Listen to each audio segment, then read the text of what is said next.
Phenolic compact board. Ayan guys, nagkabit po kami ng partition. Ito ay isang dressing room or fitting room. Pakita ko sa inyo. Let's go! Ayan, nagbubutas kami ng aluminum frame. Ayan yung kakabit sa wall. May sukat na po yung wall, nasukatan na po namin, at ito yung may nagkakabit ng pinakapaa niya na ibabarena sa flooring. Ayan. Ayan, napagkabit na po kami ng frame. Ayan, pintuan po yan. Itong phenolic funnel, kung pumupunta kayo sa mga mall, sa CR ng mall, makikita nyo po yung phenolic po yan. O kaya sa opisina ninyo, ganyan rin po ang CR. Dahil itong phenolic ay napakatibay kahit ito'y mabasa, ito'y hindi basta-basta masisira. Meron po itong kabigatan, kaya kailangan 4 o 5 katao ang nagkakabit nito. Itong phenolic ay medyo may kamahalan dahil siya ay matibay. At kasi ito ay napakatigas na plywood.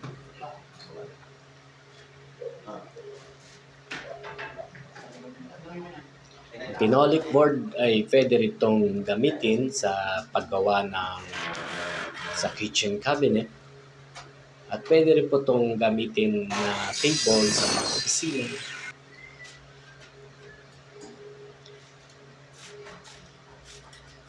Ayan guys, makikita nyo na nakabitan na ng frame. Ayan. Naka 45 pa yung kantuhan yan.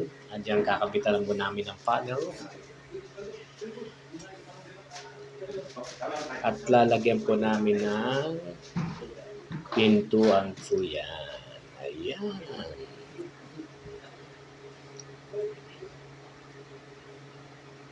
At ito ay ibabaren na. Lalagyan na ng screw sa pinaka-flooring. Kaya kita nyo, tinutulak ng isa para lumapat sa wall yung pinaka-frame niya sa taas.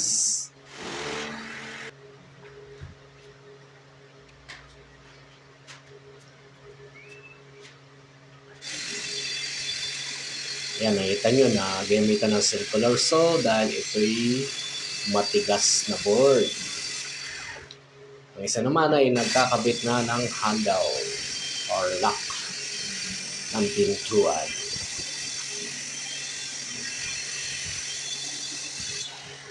Ayan guys, pinakadulo na po yan.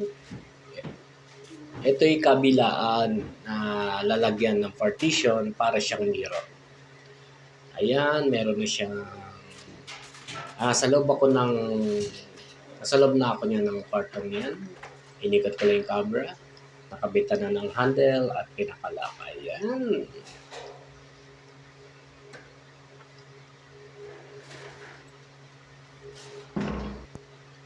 Ayan guys, natapos na po tayo. Ayan po ang pinaka-finish niya. Ayan. Maraming salamat sa inyo guys sa walang sawang panunood ng aking video. Thank you so much. Mabuhay po kayo. Bye-bye!